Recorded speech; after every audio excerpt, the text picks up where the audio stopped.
நாம் வாழுகிற இந்த உலகத்திலே ஆண்டுடைய வருகையை துல்லிதமாக நமக்கு அறிவித்து கொண்டிருக்கிறது. நாம் ஒவ்வொரு கிழமையும் சொல்லுகிறோம், ஒவ்வொரு விதமாக நாம் கேட்கிறோம். மட்டுமல்லாது நம்முடைய காதுகளில் எட்டுகிற செய்திகள் கூட நமக்கு துல்லியமாக தெரிவித்து கொண்டிருக்கிறது. அதாவது நம்முடைய நடமாடுகிற ஒவ்வொரு காரியத்தையும் கண்காணிக்கத்தக்கதான ஒரு காலத்துக்குள்ளே நாம் வந்திருக்கிறோம், நம்மை கட்டுப்படுத்தத்தக்கதாக.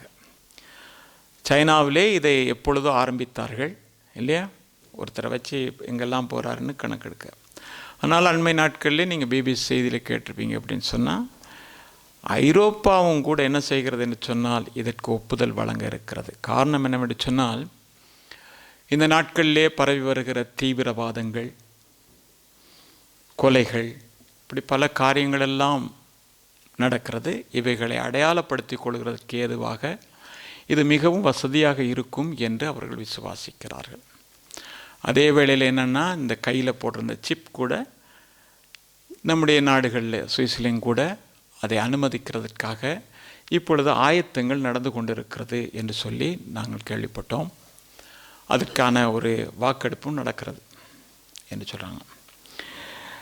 ஆனால் இது அதாவது மனித உரிமை மீறல் அல்லது போனால் சுதந்திரம் பறிக்கப்படுகிறதா என்று கேட்டு, சுதந்திரம் பறிக்கப்படாதபடிக்கு இருக்க வேண்டுமா அல்லது இது செய்கிறதுனாலே கட்டாயமாக செய்தால் சுதந்திரம் பறிக்கப்படுமா என்கிற ஒரு கேள்வி முன்னுக்கு வைக்கிறாங்க. ஆனால் பெரும்பாலான ஜனங்கள் என்ன சொல்லுவாங்க, இது வேண்டாம் என்று சொல்லுவாங்க நான் நினைக்கிறேன். ஏன்னா மனித சுதந்திரம் பறிக்கப்படக்கூடாது என்று நினைப்பார்கள். அதற்காக அவர்கள் எதையுமே செய்வார்கள் என்று நான் நினைக்கல. காரணம் என்னவென்று சொன்னால், நான் இப்படி பார்க்கிறேன், கட்டாயமாக நீங்கள் செய்யணும் போடணும் அப்படின்றது இல்லை. இன்றைக்கு சாதாரணமாக நீங்கள் ஒரு டிக்கெட் மெஷினில் போயிட்டு என்ன செய்ய முடியாதுன்னா, கார்ட் போட முடியாது, பால் காசு போட முடியாது. அப்படிப்பட்ட ஒரு சூழ்நிலை வந்திருக்கு. கார்ட்டை கொண்டு போய் என்ன செய்யணும், அப்படி வைக்கணும். ஆனால் இந்த நிலைமைகள் இப்படியே போகிறது என்று சொன்னால், எல்லா இடத்திலும் போடக்கூடியவர்கள் போட்டுக்கொள்வார்கள். போட்ட உடனே அந்தந்த இடங்களில் போய் என்ன செய்வாங்க, இலகுவான முறையிலே காட்டிட்டு போவாங்க. இன்றைக்கி வயது போனவங்களுக்கு எல்லாம் போயிட்டு ஒரு இடத்துல காசு எடுத்துகிட்டு திரும்பி வர்றதே ஒரு பயங்கரமான ஒரு கேள்விக்குறியான ஒரு காலம். சுவிஸில் கூட என்ன நடந்திருக்குன்னு சொன்னால், இந்த மெஷினை அடித்து உடைச்சிட்டாங்க. எனவே எல்லா இடத்திலும் இப்படி பரவலாக காணப்படுகிறதுனாலே இந்த முறைமையை அவர்கள் கொண்டு வந்தால் ஆதரிக்காதவர்களும் ஆதரிக்க ஆரம்பிப்பார்கள். ஒன்றே, இது கட்டாயப்படுத்தப்படாவிட்டாலும் கூட கொரோனா நேரத்திலே நம்ம எல்லாருக்கும் தெரிந்திருக்கிற ஒரு காரியம் என்னவென்று சொன்னால், விரும்பினவர்கள் என்ன செய்யலாம் என்று சொன்னால், நீங்கள் தடுப்பூசிகளை போடலாம். அப்படி தானே சொன்னாங்க. கட்டாயமாக நீங்கள் போடன்றதே இல்லை, ஆனால் நீங்கள் விரும்பினால் போட்டுக்கொள்ளலாம். நீங்கள் போடாது போனால் நீங்கள் விமானத்திலே போக முடியாது. நீங்கள் போடாது போனால் சாதாரணமாக ஒரு ஃபிட்னஸ் சென்டருக்கு போக முடியாது. அங்கும் வேண்டாம் இங்கும் வேண்டாம் என்று சொன்னால் ஒரு ஆராதனை இடத்துல கூட போய் என்ன செய்ய முடியாது, ஆராதிக்க முடியாது என்ற ஒரு சூழ்நிலைக்குள்ளே நாம் கடந்து வந்த நாட்களை கொஞ்சம் திரும்பி பார்ப்போம். சில இடங்களில் போனால் அவன் முதலாவது கேட்குறது என்ன தெரியுமா, அந்த இதை காட்டுங்க, நீங்கள் போட்டிருக்கிறீங்களா காட்டுங்க. எனவே அது மறைமுகமாக சொன்ன ஒரு காரியம் என்னவென்று சொன்னால், நீங்கள் எல்லாரும் போட்டுக்கொள்ள வேண்டும் என்கிறது தான். இன்றைக்கு அநேகர் சொல்கிறாங்க, அதை போட்டதுனால பல பல பிரச்சனை இல்லை, அதெல்லாம் இல்லை. ஆனால் போட்டுக்கொள்ள வேண்டும் என்கிற ஒரு நிர்பந்த நிலைமைக்கு தள்ளப்பட்டோம். எனவே இப்படிப்பட்ட நிகழ்வுகள் எல்லாம் நமக்கு தெளிவுற சொல்லுகிற ஒரு காரியம் என்னவென்று சொன்னால், வாசல் அருகே வந்து விட்டார் என்பதை மட்டும்தான். இன்றைக்கு என்னோடு வேலை செய்கிற ஒருவர் சொல்லுகிறார், எப்படி என்றால், அதே வேலை தமிழ் ஒரு காணொலியிலும் பார்த்தேன், இப்பொழுது நடக்கிற யுத்தமானது ஆண்டவருடைய வருகையை தெரிவிக்கிறது என்பதை குறித்து பேசுகிறார்கள். அதே வேளை என்னன்னா, இஸ்லாமியர்கள் கூட அதை நம்புகிறாங்க. அதே வேளை நான் போன கிழமை கூட சொன்னது போல, தேவாலயம் கட்டுகிறது, இந்த ஆலயங்கள் எல்லா காரியங்களும் நமக்கு எல்லாம் தெரிந்திருந்தாலும் கூட, இஸ்ரவேலுடைய நிலைமை இன்றைக்கு தனிமைப்படுத்தத்தக்கதான ஒரு நிலைமைக்கு தள்ளப்படும். அப்படி தனிமைப்படுத்தப்படுகிறதான நிலைமை வரும் பொழுதுதான் தேவன் அவர்களுக்காக இறங்கி யுத்தம் பண்ணுவார். தேவன் யுத்தம் பண்ணும் பொழுது ஒருவன் எழும்புவான், அவன் தன் பக்கமாக ஜனங்களை இழுப்பான். அதற்கு முன்பதாக தேவ ஜனங்கள் பறக்கத்தக்கதான ஆயத்தத்திற்காகத்தான் இந்த கூட்டமானது.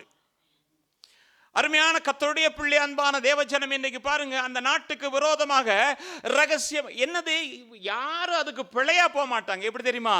நன்மையானதை செய்கிறது போலதான் மனிதன் முடிவெடுப்பான். அந்த முடிவுக்குள்ளே இருக்கிறதெல்லாம் தீமையானது, அதை பிசாசு அவனுக்குள்ளே போடுகிறான். என்ன? சமாதானம் வேண்டும், சமாதானம் வேண்டும். அந்த சமாதானத்துக்கு ஏற்ற ஒரு காரியத்தை நாங்கள் செய்ய வேண்டும் என்று முன்னெடுக்கிறார்கள். எல்லாரும் அதான் விரும்புவாங்க இல்லையா? சமாதானம் இருக்கணும், ஐயோ இப்படி இருக்கக்கூடாது அப்படி இருக்கக்கூடாதுன்னு. ஆனால் அதனுடைய உள் தாற்பயம் என்னவென்று சொன்னால், பிசாசுனுடைய கிரியையும் இயேசுனுடைய வருகையும் ஒன்றாக இருக்கிறது. எனக்கு அருமையான கர்த்தருடைய பிள்ளை, அன்பான தேவஜனமே, அப்படியே இருந்த நானும் நீங்களும் இந்த வருகையிலே காணப்பட வேண்டும் என்பதற்காக வருகை குறித்த ஒரு சில காரியங்களை எடுத்து பேசுவோம் என்று நான் நேற்று ஆரம்பித்த போதும் கூட அதில் பாதியை நான் கொண்டு வர முடியாமல் போனது. கர்த்தருக்கு சித்தமாயிருந்தால் வருகிற நாட்களில் உங்களோடு கூட பகிர்ந்து கொள்வேன். இன்றைக்கு மேலோட்டமாக சில காரியங்களை பார்க்கத்தக்கதாக தேவன் இந்த மாலை வேளையிலே நமக்கு உதவி செய்வாராக. திருப்பி கொள்வோம். 1 யோவானுடைய புத்தகம் 2ஆம் அதிகாரம் 28ஆம் வசனம். இப்படி இருக்க பிள்ளைகளே, அவர் வெளிப்படும் போது நாம் அவர் வருகையிலே அவருக்கு முன்பாக வெட்கப்பட்டு போகாமல் தைரியமுள்ளவர்களாய் இருக்கும்படிக்கு அவரில் நிலைத்திருங்கள். என்னது? இப்படி இருக்க பிள்ளைகளே, அவர் வெளிப்படும் போது நாம் அவர் வருகையில் அவருக்கு முன்பாக வெட்கப்பட்டு போகாமல் நாம் தைரியம் உள்ளவர்களாய் இருக்க வேண்டுமானால் நாம் அவரிலே நிலைத்திருக்க வேண்டும் என்று சொல்லப்படுகிறது. இந்த நிலைத்திருக்க வேண்டும் என்பதற்காகத்தான் நான் நேற்றிரவெல்லாம் நான் ஆயத்தப்படுத்தினேன். ஆனால் இன்றைக்கு காலையில் மறுபடியும் உட்கார்ந்திருந்த போது என்னுடைய காரியங்கள் எல்லாம் மாற்றப்பட்டது. எனக்கு அருமையான கர்த்தருடைய பிள்ளை, அன்பான தேவஜனமே, இந்த இடத்துல நாம் கவனிக்க வேண்டிய ஒரு காரியம் நிலைத்திருக்கிறது, அதே வேளையில் தைரியம் உள்ளவர்களாக இருக்கிறது. வெட்கப்பட்டு போகிற ஒரு கூட்டம் இருக்கிறது, வெட்கப்படாமல் நிற்கிற ஒரு கூட்டம் இருக்கிறது இல்லையா? ஒரு கூட்டம் வெட்கப்பட்டு போகும், இன்னொரு கூட்டம் வெட்கப்படாமல் நிற்கும். இந்த வெட்கப்படாமல் நிற்கிறது யார் அப்படின்னு சொன்னா, நான் என்னுடைய செய்தியினுடைய தலைப்பு என்ன தெரியுமா? நான் வெட்கப்பட்டு போவது இல்லை என்று அறிந்திருக்கிறேன். தெளிவுற சொல்லுகிற ஒரு வார்த்தை. சந்தேகம், ஒருவேளை வெட்கப்பட்டுருவனோ? அதல்ல, நான் வெட்கப்படுவது இல்லை என்று அறிந்திருக்கிறேன். 100க்கு 100% எனக்கு நல்ல நம்பிக்கை இருக்கிறது. அருமையான கர்த்தருடைய பிள்ளை, அன்பான தேவ ஜனமே, ஒரு காணொளி நான் ஆரம்பத்திலையும் சொன்ன சில காரியங்கள் நான் சொல்லுவேன். பார்த்தேன், ஒரு டிவியில், கிறிஸ்தவ டிவியில் தான் போடுறாங்க. இந்த பிள்ளைகள் எல்லாரும் என்ன செய்கிறார்கள் சொன்னால், பரீட்சைக்கு ஆயத்தமாகிறார்கள். அதுக்கு முன்பதாக பாடசாலையில் நடக்கிற பரீட்சைகளிலே ஒரு பிள்ளையினுடைய நிலைவரம் எப்படிப்பட்டதாய் இருந்தது என்று சொல்லி அந்த ஆசிரியர் பகிர்ந்து கொள்கிறார். எப்படின்னு அவங்க சொல்றாங்க, அந்த பிள்ளைட பேப்பரை திருத்த வேண்டியதே இல்லை. அந்த பிள்ளை ஒவ்வொரு கேள்விக்கும் பதில் எழுதியிருக்கிறது. அந்த பதிலுக்கு பக்கத்தில் இதற்குண்டான மதிப்பெண் என்ன என்பதையும் தெளிவாக எழுதியிருக்கிறது. ஒவ்வொன்றையும் பார்த்து பார்த்து வந்தா இந்த பேப்பரை திருத்த வேண்டிய அவசியமே இல்லை. ஏனென்றால் அந்த பிள்ளை அத்தனையும் சரியாக வைத்து செய்து தனக்கு நம்பிக்கையோடு கூட அதை கொடுத்திருக்கிறது என்று சொல்லுகிறார்கள். அதுக்கு அப்படிப்பட்ட ஒரு நம்பிக்கை, தைரியம் எனக்கு தான். நான் எக்ஸாம் எழுதி எங்கள் அப்பாட்ட சொன்னேன், பாஸ் பண்ண உடனே, அதுதானே சவால் தானே விடுவோம், என்ன விட்டேன், பாஸ் பண்ண உடனே எனக்கு என்ன வேணும், பைசிக்கிள் வேணும். பாவம் அந்த மனிதன் காசு எடுத்துக்கிட்டு அந்த ரிசல்ட் வந்த அன்னைக்கு எங்கள் காலேஜுக்கு வர்றாரு. இவரை கண்ட உடனே எனக்கு எல்லாம் வெறுத்து போச்சு, சைக்கிள்லாம் வெறுத்து. அவர் என்ன நினச்சாரு, மகன் அப்படியே கையோடு கூட்டு போய் அண்டர் கம்பெனியில் அவனுக்கு ஒரு சைக்கிள் வாங்கி கொடுத்து அங்கேருந்து அவனை வீட்டுக்கு கூட்டு போனால் அவர் வர்றாரு. நான் இவரை கண்ட உடனே ஓட்டம் ஓடி போய் ஒளிகிறேன். ஏன்னா வாசலிருந்து மாஸ்டர் வெளியில் வந்தோடனே சொல்லிட்டாரு, உன் மகன் நல்லா வாங்கியிருக்கிறான் அப்படின்னு. துக்கத்தோடு போனார். அவர் துக்கத்தோடு போனார், நான் வெட்கத்தோடு போனேன். இதே நிலைமை ஒரு நாள் வரும். தேவன் நமக்காக வைத்திருக்கிற ஆசீர்வாதங்களை கொண்டு வரும் பொழுது அவர் துக்கத்தோடு போகிறது, நான் வெட்கத்தோடு போகிற நிலைமை இருக்கக்கூடாது. அதுதான் தேவனுடைய வாஞ்சையா இருக்கிறது. தேவனுடைய வாஞ்சை தான். என் பிள்ளை துக்கத்தோடு போயிடான் அப்படின்றது கூடாது. ஏன் தெரியுமா? அன்றைக்கு நீங்கள் ஏதேன் தோட்டத்தில் பார்த்தா அதான் தேவனுக்கு முன்பதாக நிற்க முடியாமல் வெட்கத்தோடு போனவர்கள் பயந்திருந்தார்கள். நானும் நீங்களும் அப்படிப்பட்ட ஒரு நிலைமையில வரக்கூடாது என்பதற்காகத்தான் நம்மை கர்த்தர் இவ்விதமாக நேசித்து தம்முடைய வார்த்தையின் வெளிச்சத்திலே நம்மை நடத்துகிறார். எனக்கு அருமையான கர்த்தருடைய பிள்ளை, அன்பான தேவ ஜனமே, தானியேலுடைய புத்தகத்தில் 12ஆம் அதிகாரம் 2ஆம் வசனத்தை வாசிக்கும் பொழுது அங்கே 2 விதமான கூட்டம் இருக்கிறது. ஒரு கூட்டமானது வெட்கத்திற்கும், இன்னொரு கூட்டமானது வெட்கப்படாமல் புகழ்ச்சிக்கும் ஏதுவாக இருக்கிறதை நாம் பார்க்கிறோம். வாசிங்க. பூமியின் தூளிலே நித்திரை பண்ணுகிறவர்களாகிய அநேகரில் சிலர் நித்திய ஜீவனுக்கும் சிலர் நித்திய நிந்தைக்கும் இகழ்ச்சிக்கும் விழித்து எழுந்திருப்பார்கள். என்னதான் எல்லாரும் படுத்திருக்கிறாங்க. நம்ம சொல்லல கடைசி கால சத்தம் கேட்கும் பொழுது மரித்தோர்கள் எல்லாரும் எழுந்திருப்பார்கள் என்று சொல்லுமே, அது மாதிரி அந்த எக்கால சத்தம் கேட்கும் போது ஒரு கூட்டம் எதுக்கு எழும்புதான்? நித்திய ஜீவனை சுதந்திரிக்கிறதுக்காக, புகழ்ச்சிக்காக வருகிறது. வெட்கப்படாதபடிக்கு தைரியம் கொண்ட ஒரு கூட்டம். இன்னொரு கூட்டம் என்னவென்று சொன்னால் இகழ்ச்சிக்காக எழும்புகிறது. எனக்கு அருமையான கர்த்தருடைய பிள்ளையே, அது இகழ்ச்சிக்கு மட்டும் எழும்பினால் போதாது, நிந்தைக்கும் ஏற்றபடி எழும்புகிறது. அப்படியா இருந்தா அந்த தானியேலுடைய வாழ்க்கையை கொஞ்சம் திரும்பி பார்க்கும் பொழுதுதான் அதனுடைய ரகசியம் என்ன என்று நமக்கு விளங்கும். தானியேல் சிறைபிடிக்கப்பட்டு வந்த ஒரு வாலிபன் தான், அந்நிய தேசத்திலே இருந்தவன் தான். ஆனாலும் கூட அந்த அந்நிய தேசத்தின் கலாச்சாரத்துக்கு தன்னை அர்ப்பணிக்காதபடிக்கு, ராஜாவின் போஜனத்தால் கூட தன்னை தீட்டுப்படாதபடிக்கு, தேவனை துதிக்கிற நேரத்தில் அதை தடை பண்ணும் போது அதை எதிர்த்து நின்று தேவனுக்காக நின்றதினாலே தான் அவன் புகழ்ச்சிக்காக எழும்புவான், இல்லை என்றால் அவன் இகழ்ச்சிக்காக எழும்புவான். நாம் எந்த தேசத்திலே எங்கே யாரோடு கூட இருந்தாலும், நாம் பழகினு என்னதான் இருந்தாலும், அவர்களுடைய கலாச்சாரத்திற்கும் அவர்களுடைய பின்பற்றுதலுக்கும் ஏற்ற விதமாக நாம் கைத்தாளம் போட்டு ஒத்தாசை போடுவோமானால் நாம் இந்த புகழ்ச்சிக்கு வர முடியுமா என்கிறது ஒரு கேள்வி. அவர்கள் வெட்கப்படாமல் இருக்க வேண்டுமானால் இவைகளை தவிர்த்து கொள்ள வேண்டும் என்பதுதான் நியதி. நானும் நீங்கள் எதுக்காக அழைக்கப்பட்டிருக்கோம் என்றால் நித்திய ஜீவனுக்காக அழைக்கப்பட்டிருக்கிறோம். அந்த நித்திய ஜீவனுக்கு அழைக்கப்பட்ட நாம் இந்த உலகத்திலே வேறு விரிந்த ஒரு ஜீவியம் ஜீவிப்போமானால் நிச்சயமாக நாம் வெட்கப்பட்டு போகாதிருப்போம். இல்லை என்றால் அந்த மற்ற கூட்டம் வெட்கப்பட்டு போகும் என்பதுதான் நிதர்சனம். அருமையான கர்த்தருடைய பிள்ளை, அன்பான தேவஜனமே, மத்தேயு எழுதின சுவிசேஷம் 7ஆம் அதிகாரம் 23ஆம் வசனத்தை நாம் வாசிக்கும் பொழுது 2 விதமான கூட்டம் இருக்கிறது. ஒன்று புகழ்ச்சிக்காக வெட்கப்படாத ஒரு கூட்டம், இன்னொன்று என்னென்றால் வெட்கப்பட்டு போகிற ஒரு கூட்டம் என்று சொல்லி பார்க்கலாம். வாசிங்க. அப்பொழுது நான் ஒரு காலம் உங்களை அறியவில்லை, அக்கிரம செய்கைக்காரரே என்னை விட்டு அகன்று போங்கள் என்று அவர்களுக்கு சொல்லுவேன். என்னதான்? நான் உங்களை ஒரு காலமும் அறியேன் என்று சொல்லுவேன். நீங்கள் யார் என்றால் அக்கிரமக்காரர் அல்ல, அக்கிரம செய்கைகளை செய்கிறவர்கள். நீங்கள் எப்படி செய்தீர்கள் என்றால் என் நாமத்தை வைத்துக் கொண்டே செய்தீர்கள். மேல பாத்தீங்கன்னா எப்படி போட்டிருக்கு? உம்முடைய நாமத்தினாலே தீர்க்க தரிசனம் சொன்னோம், உம்முடைய நாமத்தினாலே பிசாசுகளை துரத்தினோம், உம்முடைய நாமத்தினாலே அற்புதங்களை செய்தோம் என்று சொல்லும் போது ஆண்டவர் சொல்லுவாரு, நாங்கள் உங்களை ஒரு காலமும் அறியோம். அவர்கள்தான் வெட்கத்துக்குரியவர்கள். அவர்கள் கம்பீரமாக நடந்து கொண்டு போகிறார்கள். கர்த்தர் எங்களை அரவணைப்பார், கர்த்தர் எங்களை சேர்த்துக் கொள்வார் என்று சொல்லி கர்த்தர் சொல்றார். என்ன ஒண்ணு தெரியாது, அப்படித்தானே வேதத்தில் இருக்கு. ஒரு வீடியோ ஒன்று பார்த்தேன், என்னதான் போட்டிருக்கு, இது எலியாவின் நாட்கள். என்ன நாட்களா?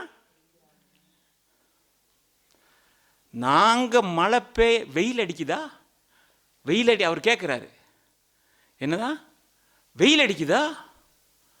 காலத்தை நிர்ணயம் பண்ணுகிற அதிகாரம் இது எந்த நாமத்தை வச்சுக்கிட்டு? அப்பா பார்க்கலாது, பார்த்தீங்களா? பார்க்கலாது, கண் கொண்டு பார்க்கலாது. நான் ஒன்று சொல்லுகிறேன் கர்த்தருடைய பிள்ளையே, இன்றைக்கு கிறிஸ்தவ உலகத்தில் இருக்கிற கேவலமான ஆராதனைகள் உலகத்தில் எந்த மதத்திலையும் கிடையாது. இஸ்லாமியனுடைய ஒரு ஆராதனைக்கு போங்க, அந்த இடத்துல எவ்வளவு பயபக்தியா இருக்கான்னு பாருங்க.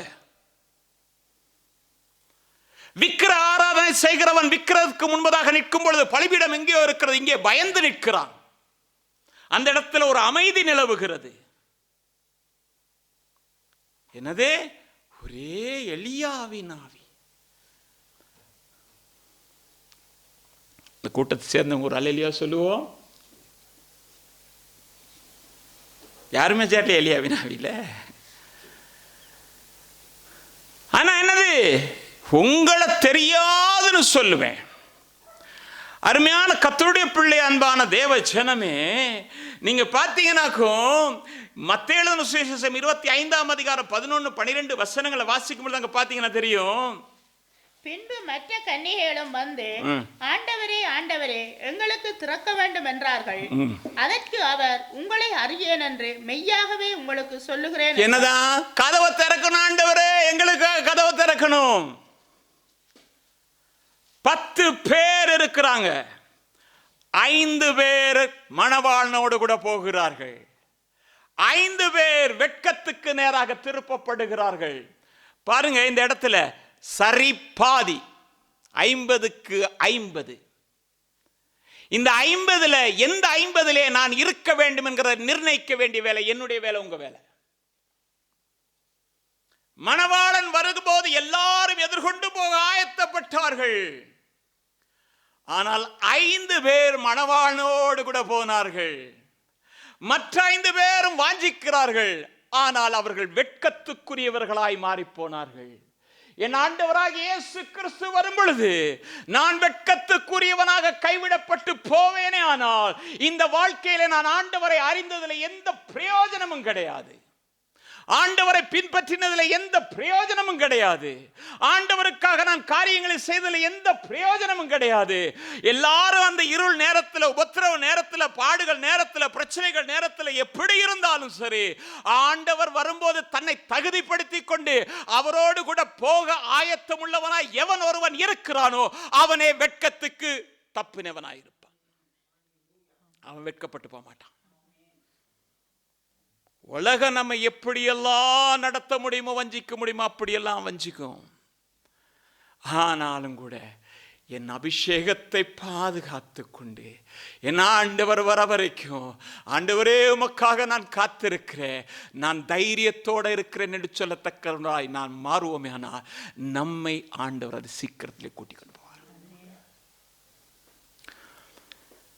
எனக்கு அருமையான கர்த்தருடைய பிள்ளை, அன்பான தேவச்சனமே, அடுத்தது ஒரு 2 கூட்டத்தை நாம் பார்ப்போமானால், ஒன்று துன்மார்க்கரான கூட்டம், இன்னொன்று பாவிகள். இவர்கள் யாரோடு இருக்கிறார்கள் என்று சொன்னால், நீதிமான்கள் ஒரு பக்கம், பாவிகள் ஒரு பக்கம். நீதிமான்கள் துன்மார்க்கர். ஆண்டவர் பாவத்தை வெறுக்கிறாரு, பாவத்தை வெறுக்கிறார். ஆனா பாவியை வெறுக்கல. ஆண்டவர் ஒருபோதும் பாவியை, நான் பாவிகளை ரட்சிக்கத்தானே வந்தேன்னு சொன்னாரு. ஆனால் ஒரு பாவி ரட்சிக்கப்பட்டதுக்கு பிறகு கிறிஸ்துவின் இரத்தத்தை தன் கால்களின் கீழே போட்டு மிதிப்பானே, ஆனால் அவனுக்கு எந்த விமோச்சனமும் வரப்போகிறதில்லை. அவன் கடைசி நாளிலே வெட்கப்பட்டு போவான். சங்கீதம் 1:5 நீங்க பார்த்தீங்கன்னு சொன்னாங்க, போட்டிருக்குது, ஆகையால் துன்மார்க்கர் நியாய தீர்ப்பிலும் பாவிகள் நீதிமான்களின் சபையிலும் நிலை நிற்பதில்லை. ஆகையால் துன்மார்க்கர் நியாய தீர்ப்பிலும் பாவிகள் நீதிமான்களின் சங்கத்திலும் நிலைக்கிறது இல்லைங்க. அவங்களுக்கு அந்த இடத்துல எந்த ஒரு ஐக்கியமும் கிடைக்க போகிறது இல்லை. நான் பாவிதான் பாவிதான்னு பாட்டு படிக்கலாம், அந்த பாட்டை பரலோகத்தில் போய் படிக்க முடியாது. நான் பாவியா இருந்தது உண்மை, ஆனால் தேவன் என்னை நீதிமானாய் மாற்றினபடியினாலே நீதிக்கேற்ற கிரியைகளை செய்வேனே, ஆனால் நான் ஒரு நாள் வெட்கப்பட்டு போகாதிருப்பேன். இல்ல அதே மாதிரி அதே பழக்கம், அதே வழக்கங்கள், அதே காரியங்களை பின்பற்றி பின்பற்றி பின்பற்றி பின்பற்றி ஆண்டவருக்கும் ஜெபம் பண்றது, அதே வேளை வந்து அதே காரியங்களை செய்து கொண்டு என்னை நானே ஏமாற்றுகிற ஒருவனாய் காணப்படுவேனே, ஆனால் நான் ஒரு நாள் வெட்கப்பட்டு போவேன். அதில் எந்த சந்தேகமே கிடையாது. ஏனென்றால் நம்முடைய வாழ்க்கை மாறுகிறது. எனவேதான் உங்கள் மனமானது புதிதாகிறது. ரட்சிக்கப்படுறதுக்கு முன்னதாக இருந்த சுபாவங்கள், ரட்சிக்கப்பட முன்னதாக இருந்த பாவங்கள், பழக்கங்கள்,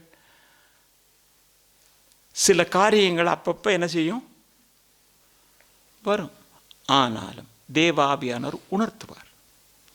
அந்தந்த நேரத்தில் தேவ ஆவியானுடைய பலத்தை ஒருவன் கேட்டுக்கொண்டால் தேவன் நம்மை நேசித்து நம்மை விடுதலை பண்ணி நம்மை தகுதிப்படுத்துவார்.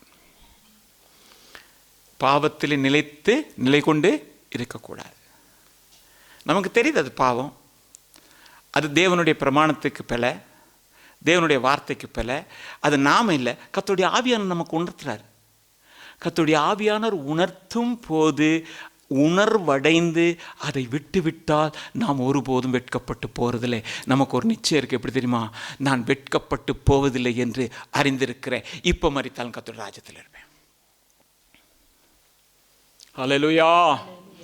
எனக்கு அருமையான கர்த்தருடைய பிள்ளை, அன்பான தேவ ஜனமே, அடுத்தபடியாக நான் ஒரு காரியத்தை சொல்வேனே, ஆனால் ஆண்டவருடைய வருகையிலே காணப்படத்தக்கதான நீதிமான்களாக இருக்க வேண்டுமானால் நாம் உண்மை உள்ளவர்களாக இருக்கணும்.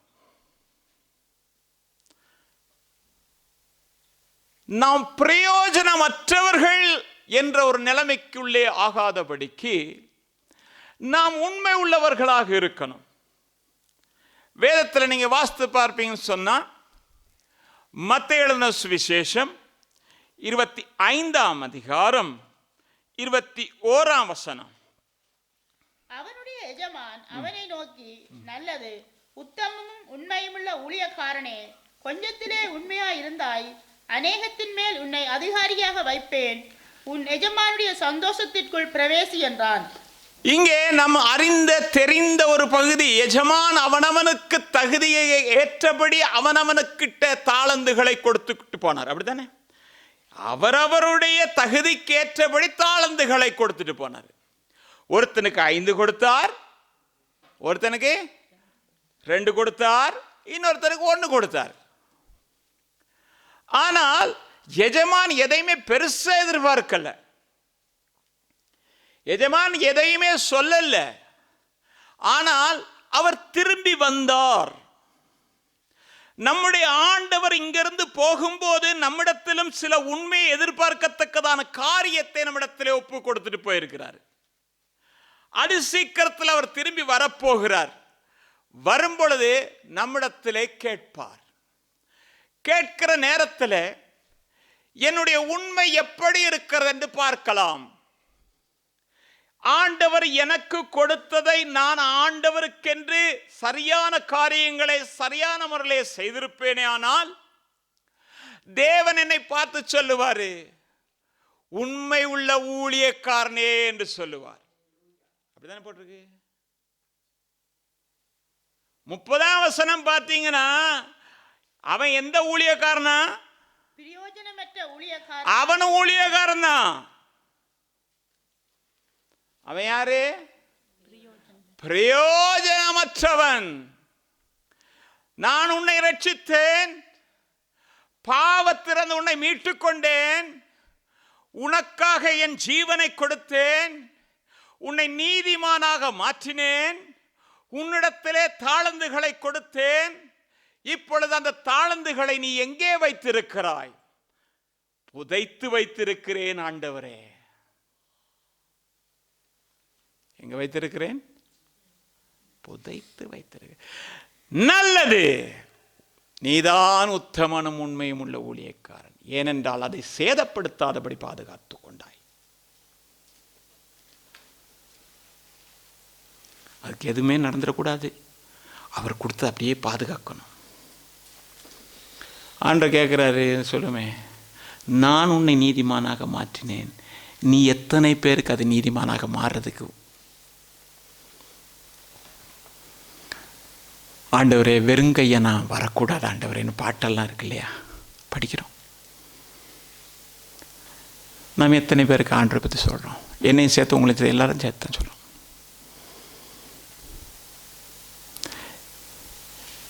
திரி ஆரம்பத்தில் பலன்னு இருந்துச்சு. இப்போ அதில் என்ன தெரியுமா, கருந்திரிகள் எல்லாம் வந்துருச்சு. கொஞ்சம் கொஞ்சமாக அது என்ன செய்யுதுன்னா மங்க ஆரம்பிச்சிருச்சு. இன்னும் கொஞ்சம் நாளில் தோத்திர பாட்டை பாட வேண்டியதான். அப்படித்தானே? ஆதி நிலைமை என்ன? ஆண்டவரோடு கூட என் ஐக்கியம் எப்படி இருந்தது?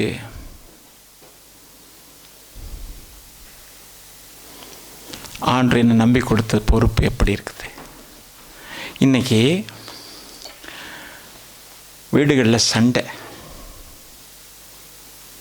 புருஷன் குடிக்கிறான், மனைவி அடிக்கிறான், பிள்ளைகள் நெருக்கப்படுகிறார்கள், வியாதி உள்ளவர்கள் இருக்கிறாங்க, தேவைகள் உள்ளவர் இருக்கிறான், தற்கொலைக்கு நேராக போகிறவன் இருக்கிறான் இல்லையா? அந்த சமுதாயத்தில் நம்ம கண்களுக்கு தெரிகிறது இல்லையா? நம்ம கண்களுக்கு தெரிகிறது இல்லையா? அவர்களுக்கு இந்த அன்பை நான் சொல்லாட்டி போனா, நீங்கள் சொல்லாட்டி போனா யார் சொல்கிறது?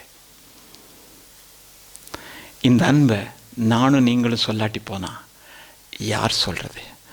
எனக்கு தெரியும் எத்தனை விசுவாசிக்கிட்டு இப்போ நம்ம ட்ரக்ஸ், சபையில் உள்ள ட்ரக்ஸ் இருக்குன்னு கேட்டால் ஒருத்தர்கிட்ட இருக்காது. அங்கே போய் இலங்கையில் போய் அடித்து நாங்கள் அந்த போஸ்ட் பண்ணப்பட்ட பாடு உங்களுக்கு தெரியாது. அதை அவன் எல்லாம் உடைச்சி கிழிச்சு என்னென்னமோலாம் செஞ்சு அத்தனை வேதனின் மத்தியில் சுயசுக்கு கொண்டாந்து பெட்டியோடு நாங்கள் பத்திரமாய் வைத்திருக்கிறோம். தேவன் வரும் பொழுது அவரை அதை எடுத்து கொடுத்துடும்.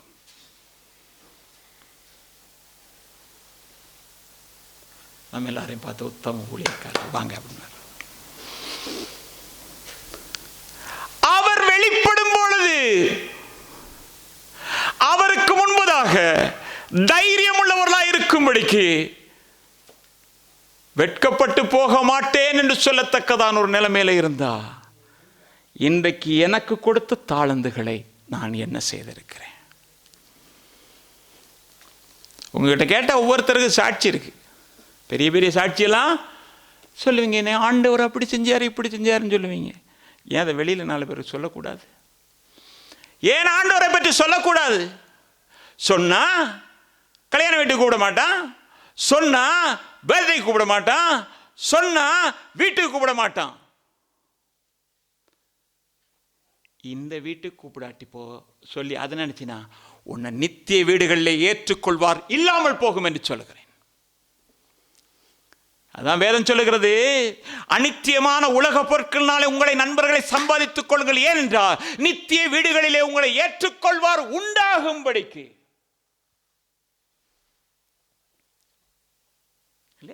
அதை விட்டு நம்ம என்ன தெரியுமா செஞ்சுட்டு இருக்கோம்? இன்னைக்கு அவங்க குறை, இவங்க குறை, அந்த குறை, இந்த குறையை பார்த்துக்கிட்டே தான் இருக்கிறோம்.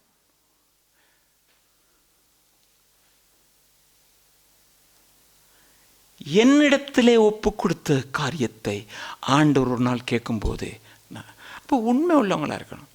உண்மை உள்ளவங்க குடும்பத்தில் உண்மையாக இருக்கணும், படிக்கிற பிள்ளைகள் உண்மையாக இருக்கணும், வேலை செய்கிற இடத்துல உண்மையாக இருக்கணும், எல்லா இடத்துலையும் நம்முடைய உண்மை உள்ளதாகவே இருக்கணும். நான் ஆண்டவருக்குள் மட்டும் பரிசுத்தத்தில் உண்மையாக இருப்பேன் இல்லை, பரிசுத்தத்தில் உண்மையாக இருந்தால் எல்லாமே உண்மையாக தான் இருக்கும். நாம் எல்லா நிலைகளிலும் உண்மை உள்ளவர்களாக நாம் நடந்து கொள்ளணும். எனக்கு அருமையான கர்த்தருடைய பிள்ளை, அன்பான தேவச்சனமே, அடுத்தது ஒரு கூட்டம். அந்த கூட்டத்தில் ஒரே ஒருத்தன் வெட்கத்துக்குள்ளானவனாக காணப்பட்டான். வாசிங்க. மத்தேயு எழுதின சுவிசேஷம் 22ஆம் அதிகாரம் 12ஆம் வசனம். சிநேகிதனே, நீ கல்யாண வஸ்திரம் இல்லாதவனாய் இங்கே எப்படி வந்தாய் என்று கேட்டான். அதற்கு அவன் பேசாமல் இருந்தான். இங்கே ஒருவன் தான் இருக்கிறான் இல்லையா? ஒருத்தன் இருக்கிறான். ஒருத்தன் கல்யாணம் பண்ண போறான். அவன் குறிப்பிட்ட ஆள்களுக்கு மட்டும் இன்விடேஷன் கொடுக்குறான். நீங்கள் எல்லாம் கட்டாயம் என்ன செஞ்சிடுங்க, வந்துடுங்க. ஒருத்தன் சொன்னா வந்துடுவேன், ஆனால் வர முடியாமல் இருக்குது. ஏன் தெரியுமா? ஒரு வயலை இப்போ தான் வாங்கினேன், பின்ன விதைக்கையா போகிற. இன்னொருத்தன் சொன்னான், என்ன வாங்கினேன்? ஏன்னா டாக்டர்கிட்ட கொண்டு போய் பல்லு சரியாக இருக்கான்னு பார்க்கணும். அவன் பரவாயில்ல, அவனை சொல்லிட்டான். இன்னொருத்தன் கேட்டான்னு சொன்ன, என்ன தெரியுமா? கல்யாணம் கட்டிட்டேன் அப்படின்னா. அப்படி தானே சொன்னேன். ஏன் பொஞ்சாதி கூட சேர்ந்து போவேன்? போக முடியாது போல இருக்கு. கல்யாணத்துக்கு போக வேண்டியது. அவன் பார்த்தான், கூப்பிட்டு ஒரு ஆள் கூட வரல. பிரச்சனையே கிடையாது. வேலைக்காரரை கூப்பிட்டான், போங்க சந்திகளிலும் தெருக்களிலும் இருக்கிறவர்கள் எல்லாரையும் கூட்டிகிட்டு வந்து என் வீடு நிரம்பணும். நான் முதல்ல ஒரு 3 பேருக்கு தான் கொஞ்சம் சொன்னேன், நல்ல ஆட்கள் நினச்சி. அப்படியெல்லாம் வேணாம், இப்போ என் வீடு நிரம்பணும். அது இஸ்ரவேலர், நம்ம புறஜாதி. இப்போ நம்ம கதைக்கே வருவோம். என்னது? வீடு நிரம்பணும்.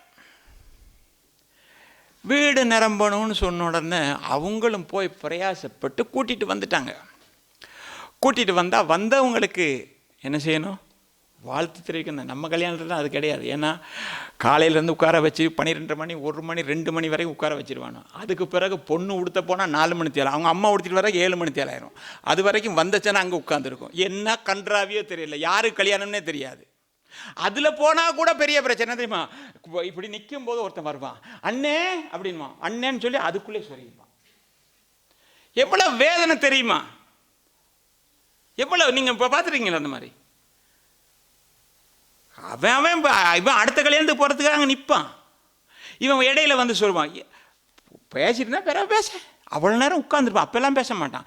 இவன் ஓடி போய் அந்த லைனில் 2வது ஆளாக இருப்பான். இவன் போய் அதுக்குள்ளே நுழைவான். பின்னாலாம் சொல்ல, நாங்களும் நிற்கிறோம். நாம் அப்படி நடக்க மாட்டோம்னு நினைக்கிறோம்.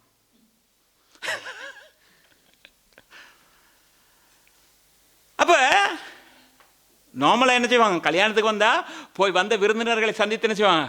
கை கொடுப்பாங்க. இப்போ போய் கை கொடுக்குறான். கை கொடுக்க போனால் ஒருத்தனை பார்த்து அவங்ககிட்ட உடுப்பே இல்லை. ஏன்னா கல்யாண வீட்டுக்கு வந்து அத்தனை பேருக்கு நான் உடுப்பு கொடுத்தேன். உடுப்பு எங்க? அப்படி தானே கேட்டேன். உன்னுடைய வஸ்திரம் எங்கே? சிநேகிதனே, உன் வஸ்திரம் எங்கே என்று கேட்டபோது அவன் பேசாமல் இருந்தான். அவன் வெட்கத்துக்குரிய ஒரு மனிதனாக அந்த இடத்திலே காணப்பட்டான். என் ஆண்டவராக இயேசு கிறிஸ்து நம்மை ஏற்றுக்கொள்ள வரும்போது, வஸ்திரம் இல்லாதவர்களாய் நம்மை காணும் போது நாம் வெட்கத்துக்குரியவர்களாக மாறுவோம். எனவே நம்முடைய வஸ்திரங்களை நாம் பாதுகாக்க வேண்டும் என்று வேதம் தெளிவுற நமக்கு சொல்லிக் கொடுக்கிறது. வாசிக்கலாம். வெளிப்படுத்தல் சுவிசேஷம் 16ஆம் அதிகாரம் 15ஆம் வசனம். இதோ திருடனைப் போல் வருகிறேன். இதோ திருடனைப் போல வருகிறேன். தன் மானம் காணப்படத்தக்கதாக நிர்வாணமாய் நடவாதபடிக்கு விழித்துக் கொண்டு தன் வஸ்திரங்களை காத்துக் கொள்ளுகிறவன் பாக்கியவான். என்னதான்? தன் வஸ்திரங்களை காத்து கொள்ளுகிறவன் பாக்கியவான். அப்படிதானே? தன் மானம் காணப்படாதபடிக்கு தன் வஸ்திரங்களை காத்து கொள்ளுகிறவன் பாக்கியவான். நமக்கு ஆண்டவர் ரட்சிப்பின் வஸ்திரத்தை தந்திருக்கிறார். எப்படி? மணவாட்டி தன்னை ஆயத்தப்படுத்தி சிங்காரிக்கிறதுக்கு ஒப்பாக தேவன் எனக்கும் உங்களுக்கும் ரட்சிப்பின் வஸ்திரத்தை தந்தார். இந்த ரட்சிப்பின் வஸ்திரத்தை பாதுகாத்துக் கொள்ள வேண்டியது நம்ம ஒவ்வொருவருடைய கடமையாக இருக்கிறது. அதனாலே நாம் முழுமையான ரட்சிப்பை பெற்றுவிட்டோம் என்கிறது அர்த்தமாக இருக்காது என்று நான் நினைக்கிறேன். அது ரட்சிப்பின் அனுபவத்தின் முதல் படி என்று நான் சொல்லுவேன்.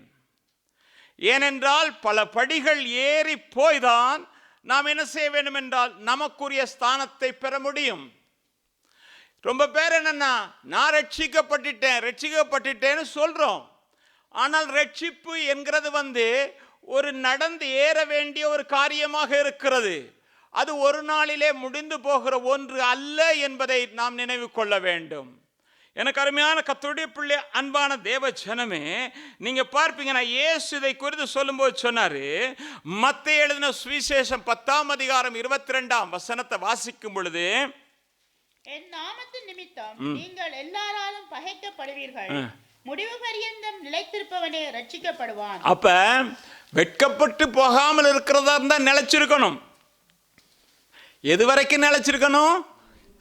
அப்பதாங்க ரட்சிக்கப்படுவீங்க.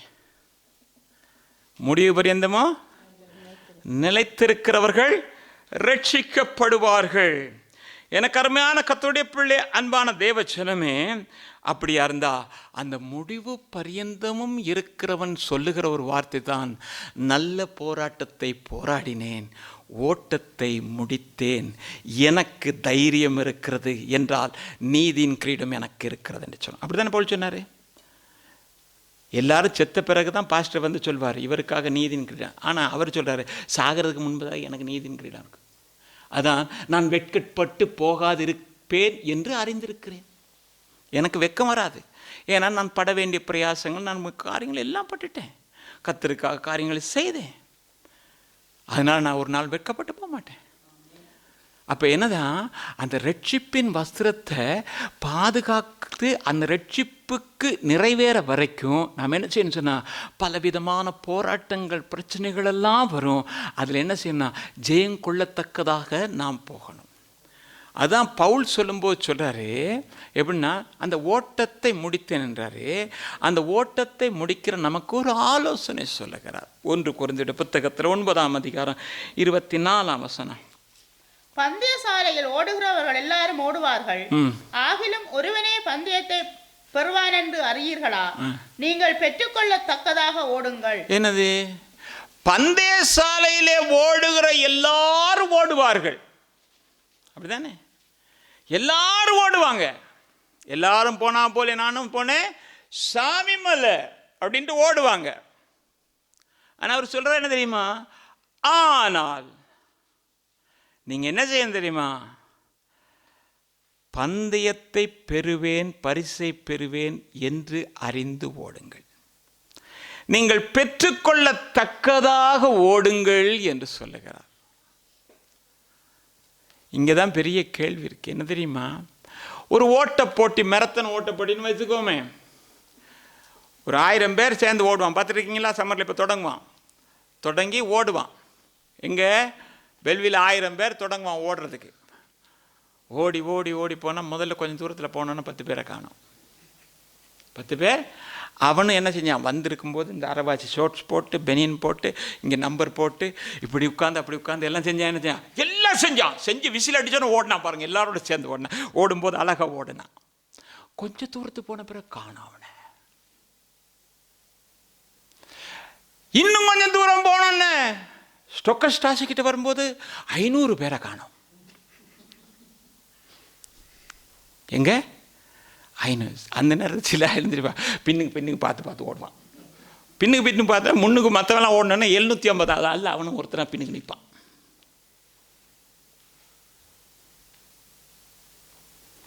இப்போ அப்படி இப்படின்னு ஒரு மாதிரி ஓடினா கடைசியில் ஒரு கொஞ்சம் பேர், ஒரு 10-15 பேர் போவான். அதுலேயும் போயிட்டு சிலருக்கு திருப்தியே இருக்காது, திரும்பி திரும்பி பார்ப்பான். இந்த திரும்பி திரும்பி பார்க்கும்போது தான் மற்றவங்க முன்னால் போயிடுவான். ரொம்ப பேருக்கு அப்படித்தானே. எங்கள் கூட ஆரம்பித்தவங்க, எங்கள் கூட இந்த இதில் எந்த பாகுபாடு பார்க்கக்கூடாது. எனக்கு நியமித்திருக்க ஓட்டத்தை நான் பொறுமையோடு ஓடணும், அது மட்டும்தான் முக்கியம். ஏனென்றால் விசுவாசத்தை தொடக்கிறவர் முடிக்கிறவருமாகிய கர்த்தராகிய இயேசு கிறிஸ்துவை நோக்கி தான் ஓட சொல்லியிருக்கேன், மற்றவனை நோக்கி ஓடுன்னு சொல்லலை. மற்றவனை நோக்கி ஓடுனா நம்ம நிலைமை அப்படியே நின்றுவோங்க. இன்றைக்கு அநேகர் விழுந்து போனதுக்கு காரணம் என்ன தெரியுமா, மற்றவர்களை நோக்கி. அவங்ககிட்ட போனால் பெரிய சரித்திரமெல்லாம் சொல்லுவாங்க, சரித்திரம் சொல்லுவாங்க. நாங்கள் சபைக்கு போகாததுக்கு காரணம், நாங்கள் அதை செய்யாத காரணம், நாங்கள் இது செய்யாத காரணம், நான் இயேசுவை பின்பற்றாத. சிலர் தூசிப்பான். இயேசுவே ஒரு காலத்தில் அவரை போல தெய்வமே இல்லைன்னுமா, இப்போ அவர் மாதிரி யார் இருக்கான்னு கேட்பான். யார்? இவனும் ஓட்டத்தில் ஓடினவன் தான். நம்ம கூட ஞானஸ்நானம் எடுத்திருப்பான், நம்ம கூட ரட்சிக்கப்பட்டிருப்பான். ஆமாம், உண்மைதாங்க. நீங்கள் சொல்கிறது சரிதாங்க. தொலைஞ்சி இன்னைக்கு அநேகர் விழுந்து போகிறதுக்கு காரணம் என்னென்னா, மற்றவருடைய ஓட்டத்தை நாம் பார்க்கறதுனால தான். பாருங்க, ஆதியாகமத்தின் புத்தகத்தில் 19ஆம் அதிகாரத்தில் நீங்கள் வாசித்து பார்ப்பீங்கன்னு சொன்ன 26ஆம் வசனத்தில் வாசிக்கும் போது ஒரு காரியத்தை பார்க்குறீங்க. எப்படி தெரியுமா? அவன் மனைவியோ பின்னிட்டு பார்த்து உப்புத்தூணானாள். என்னதான்? மனைவி பின்னிட்டு பார்த்து உப்புத்தூணா. ஒரு ஆதாம் முட்டாள் மாதிரி பழத்தை வாங்கி சாப்பிட்டு பாவத்துக்குள்ளானா. லோத்து ஆண்டவர்கிட்ட சொன்ன, ஆண்டவரே நான் அந்த மலைக்கு போனேன்னா இழைச்சி போய் இடையில செத்துருவேன், எங்கே போகணும்? சோவார் பக்கத்தில் இருக்கு, அங்கே போவா அப்படின்னு கேட்டான். சரி நீ அங்கே போ அப்படின்னாரு. போனோன்னு அங்கேருந்து விழுறதை பார்த்தோன்னே பயந்துட்டான். பயந்தோன்னு மனுஷர் சொல்லுவான், பாபா போயிடும் போயிடும். எங்கே தெரியுமா? ஆண்டு சொன்ன மாதிரி அங்கே போனால் நாங்கள் என்ன செய்யலாம்? தப்பிச்சிடலாம். எல்லாரும் 4 பேர் சேர்ந்து விட்றாங்க. புருஷன், பொஞ்சாதி, பிள்ளைகள் 2 பேர், பொம்பளை பிள்ளைகள் ஓடுறாங்க. ஓடினா பேசாமல் இது தான் சொல்லிட்டேன். ஆண்டு சொன்னார், நீங்கள் என்ன செய்வீங்க? திரும்பி வேற ஒன்றும் சொல்லலை, எனக்கு தெரியும். ஏன்னா இது திரும்பி பார்த்து நிற்கும்னு தெரியும், அதனால அதை சொன்னார். திரும்பி பார்த்து இது நிற்கும், கட்டாயம் நிற்கும், அதனால் சொன்னார் திரும்பி பார்க்க வேணாம். ஓடுறாங்க. ஓடிட்டே போகும்போது பேசிக்கிட்டே போகிறாங்க. பேசிட்டு கொஞ்சம் சத்தம் கேட்குது. அத்தான் அப்படியா, எப்பா நீ திரும்பி பார்த்துற வந்துரு, அம்மா நீ திரும்பி பார்த்துற வந்துரு, மகளே நீ திரும்ப, இப்படியே சொல்லிக்கிட்டே போகிறாங்க. போன இடையில சத்தத்தை காணோம். யார் சத்தத்தை காணோம்? வாழ்விலும் தாழ்விலும் சுகத்திலும் துக்கத்திலும் இன்பத்திலும் துன்பத்திலும் மரணம் நம்மை பிரிக்காதவரை நம்பி எங்கே காணமே. திரும்பினானா? நீ எப்படி தொலைஞ்சு போனாலும் சரி நான் போகிறேன். இதுதாங்க சத்தியம், இதுதான் சத்தியம். நான் மற்றவர்களுக்கு கை கொடுக்கணும், மற்றவர்களுக்கு ஆவிக்குரிய ரீதியில் நாம் அவர்களை வழி நடத்தணும். அவங்க வரலையா, அவங்களுக்காக நின்று வேடிக்கை பார்த்துருமா, நம்ம ஓட்டம் நின்று போயிடும். அவர் வெளிப்படும் போது நாம் வெட்கப்பட்டு இராதபடிக்கு இருக்க நம்முடைய வஸ்திரங்களை காத்து கொள்ளத்தக்கதாக பின்னிட்டு திரும்பாமல் இந்த ரட்சிப்பின் வஸ்திரத்தை பாதுகாத்துக் கொள்ள கர்த்தர் நமக்கு உதவி செய்வாராக. அருமையான கர்த்தருடைய பிள்ளை, அன்பான தேவஜனமே, இது பழைய ஏற்பாட்டில் நடந்திருந்தாலும் இயேசு கிறிஸ்து கூட உடலை. ஏன்னா இந்த கேஸில் தான் ரொம்ப பேர் நிற்பீங்க அப்படின்றதுக்காக லூக்கா 17:32 சொன்னார், நீங்கள் மறக்காமல் நினைவில் வச்சிருக்க வேண்டிய ஒரே ஒரு ஆள் என்ன கூட இல்லைப்பா. யாரை வச்சிருக்கணும்? லோத்தின் மனைவியை மட்டும் வச்சிங்க. லோத்தின் மனைவியை மனசுல வச்சிட்டீங்கன்னாக்கும் நீங்க மலையின் உச்சியில வந்து சேர்ந்துருவீங்க. எனக்கு அருமையான கர்த்தருடைய பிள்ளை, அன்பான தேவஜனமே, எனவே நாம் எங்க போறதுக்கு போறோம்னா அந்த மேலான பரலோகத்துக்கு போறதுக்கு நம்ம ஆயத்தமா இருக்கிறோம். ஆண்டவர் வரும்போது நான் வெட்கப்பட்டு போகக்கூடாதுன்னா என் வஸ்திரத்தை நான் பாதுகாக்கணும், என் வஸ்திரத்தை நான் பாதுகாக்கணும். திருடனை போல வருவேன்னு சொல்லித்தானே வாசிங்க. அவர் வரும்பொழுது இந்த வஸ்திரத்தை பாதுகாத்துக் கொள்வேன். ஆனால் நான் ஒரு நாள் வெட்கப்பட்டு போக மாட்டேன், நான் வெட்கப்பட்டு போக மாட்டேன். நீங்கள் நல்லா யோசித்து பாருங்க, எத்தனை பேர் ரட்சிக்கப்பட்டவங்க இன்னைக்கு ரட்சிப்பில் இல்லை தெரியுமா? எத்தனை பேர் ரட்சிப்பில் இல்லை, வைராக்கியமாக இருந்தவங்க எத்தனை ஊழியக்காரர் விழுந்து போனாங்க தெரியுமா? ஆனால் கிருபையை கொண்டு கர்த்தர் இன்றைக்கு நம்மளை வச்சிருக்கிறார். எனவே நிற்கிறேன் என்று சொல்லுகிறவன் விழுந்து விடாதபடிக்கு தேவ கிருபையை கேட்டு இன்னும் நிற்கத்தக்கதான பலத்தை பெற்றுக்கொள்ளத்தக்கதாக கர்த்தர் மாடவில் நமக்கு உதவி செய்வாராக. எனக்கு அருமையான கர்த்தருடைய பிள்ளை, அன்பான தேவஜனமே, நீங்கள் பார்த்தீங்கன்னாக்கும் பவுல் அதனால தான் சொல்கிறாரு, பிலிப்பியர்கள் நிருபம் 2ஆம் அதிகாரம் 12ஆம் வசனத்தில், நீங்கள் இந்த ரட்சிப்பு நிறைவேற என்ன செய்யணும்? எப்படி பிரயாசப்படணும்? நடுக்கத்தோடும் பயத்தோடும்.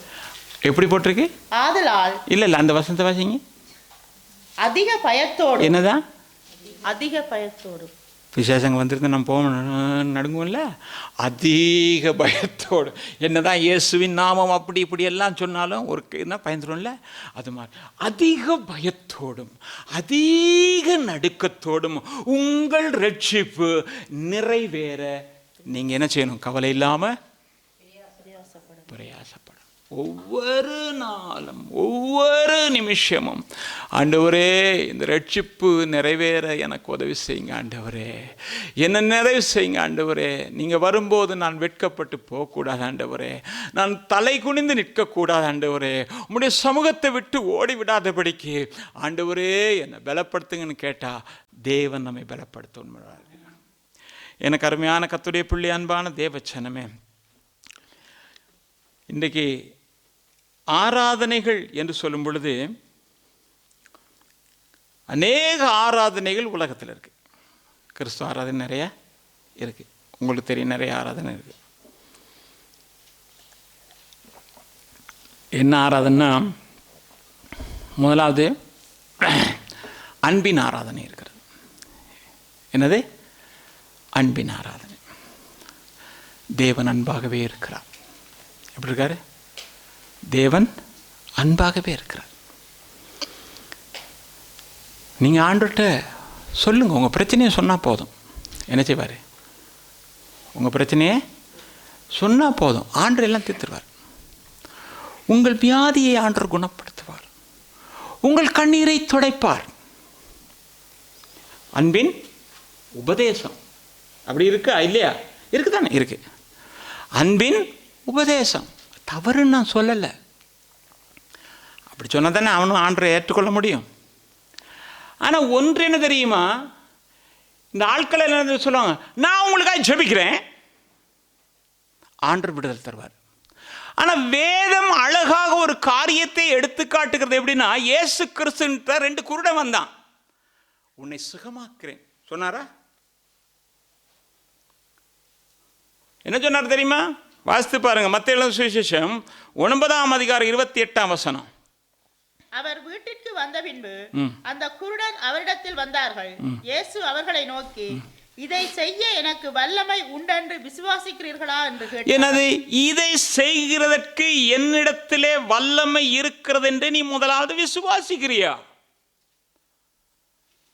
நம்முடைய ஆண்டவருடைய வல்லமை என்ன, அதன் மூலமாக நடக்கிற கிரியைகள் என்ன என்பதை நாம் அவனுக்கு தெளிவுற சொல்லி, அவன் வாயால் அறிக்கை பண்ணி, அவன் ஆண்டவரை நோக்கி கூப்பிட்டால் மட்டும்தான் அவனுடைய வாழ்க்கையில விடுதலை வரும்.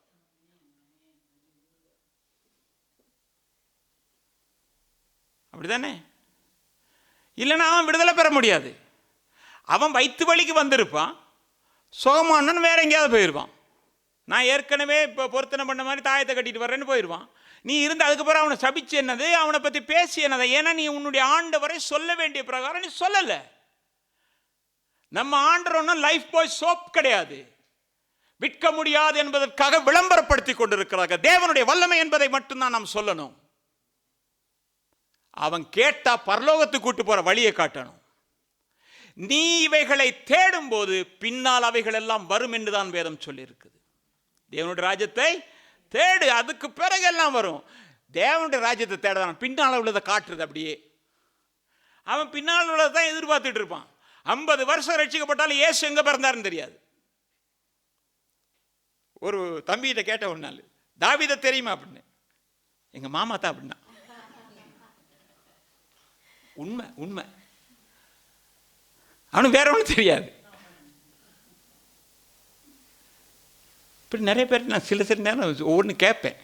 கேட்டால் என்ன சொல்லுங்க, ஆனால் நீங்கள் பாக்கியவான்கள். இன்னொரு ஆராதனை இருக்கிறது. அந்த ஆராதனை என்ன தெரியுமா? அங்கே போனீங்கன்னு சொன்னால் செழிப்பின் உபதேசங்கள் இருக்கும். செழிப்பின் உபதேசம். கர்த்தர் உங்களை ஆசீர்வதிப்பார். கொட்டுன்னு கொட்டும். நீங்கள் இப்போ இருக்கிறீங்க இப்படி. நான் சொல்கிறேன் பாருங்கள், அடுத்த வருஷம் நீங்கள் 4 ரோஸ் ரோஸ் கார் வாங்குவீங்க. செழிப்பின் இருக்குதானே அப்படி ஒரு உபதேசம். இந்த செழிப்பின் உபதேசத்தில் யார் பலனடைவார் என்று சொன்னால் நீங்கள் கோவிப்பீங்க. நான் சொல்கிறேன், பரவாயில்ல. யார் தெரியுமா பலனடைவார்? இந்த செழிப்பின் உபதேசத்தை கொண்டு வர்றார் இல்லையா, அவர் தான் பலனடைவார். கேட்டவன் பலனடைய மாட்டான். இவர் சொன்னவர் பலன், அது உண்மை.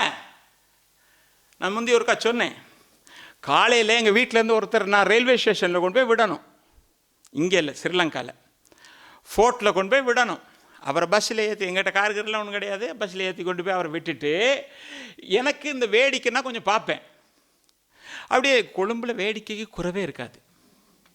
திரும்புகிற பக்கமெல்லாம் எதுவும் இருக்கும். ஒருத்தன் அப்படியே சுற்றி இதில் குத்துணுவான். நான் அதை பார்த்துக்கிட்டே நான் சொன்னேன், நீ இங்கே நிற்காத, நீ போ அப்படின்ட்டான்.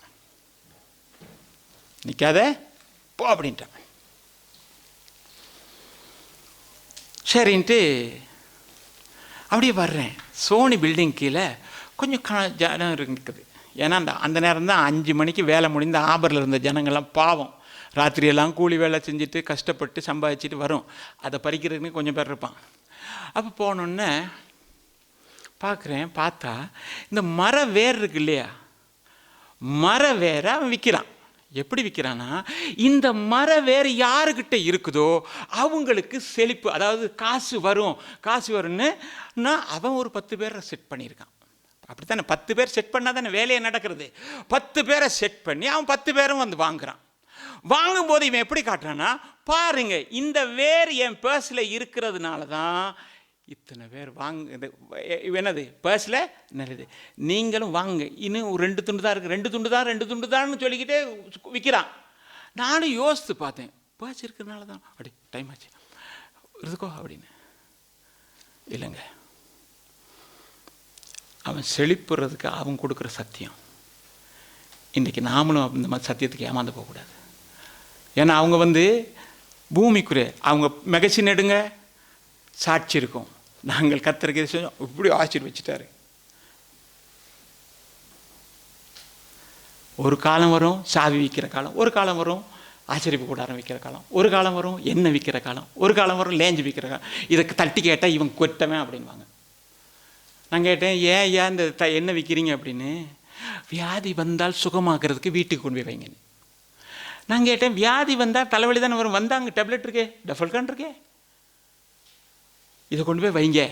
அப்போ நீ என்ன சொல்லி விசுவாச வார்த்தையை சொல்லி அனுப்புகிறானா, நீ வீட்டுக்கு போ, உனக்கு வருத்தம் வரும். ஆனால் வேதம் என்ன தெரியுமா சொல்லுகிறது, உங்களில் ஒருவன் வியாதிப்பட்டால் சபை மூப்பர்களை வரவழைப்பானாக, அவர்கள் கர்த்தருடைய நாமத்தினால் எண்ணெய் பூசி ஜெபம் பண்ணும்போது பிணியால் ரட்சிக்கப்படுவான். அதுக்கு முன்னதாக ஒரு வேலை செய்யணும். ஒருவருக்கொருவர் நீங்கள் என்ன செய்யணும் சொன்னா, அறிக்கை பண்ண பழகணும். இன்னைக்கு அவங்க எல்லாம் பூமிக்குரியதை பேசுவாங்க. இன்னொன்று ஒன்றே சொல்லிட்டு நான் முடிக்கிறேன், ஏன்னா நிறைய இருக்குது, நான் அதெல்லாம் பிறகு ஒரு நேரம் சொல்கிறேன். இன்னொரு ஆராதனை இருக்குது, கடைசி நாளில் கொஞ்சம் ஜாக்கிரதையா இருங்க. அது அபிஷேக ஆராதனை வாலிபர்கள் மத்தியிலே தான் எழுப்புதல் நடந்துக்கிட்டு இருக்கு. எழுப்புதல், ஐயோ அந்த எழுப்புதலின் ஆவியை பார்க்கணும். மேடையை போட்டாச்சு, கலர் கலராக லைட்டு போட்டாச்சு, அங்கே இங்கிருந்து புகை வருது, ஆட்டம் என்ன பாட்டம் என்ன. அன்றைக்கு அந்த ஜனங்கள், இஸ்ரவேல் ஜனங்கள் அங்கிருந்து வரும் பொழுது மோலாக்குகளுக்கு ஆடின ஆட்டத்தை விட மேலான ஆட்டம். தேவ கோபாக்கினை வரும், அதிலிருந்து தப்பித்துக் கொள்ள இந்த கரத்தை கொடுத்து பழகிறவர்கள் வெட்கப்பட்டு போவார்கள். நம்ம எல்லாரும் எழுந்திருப்போம், ஏன்னா நேரமாச்சு, நிறைய இருக்கு.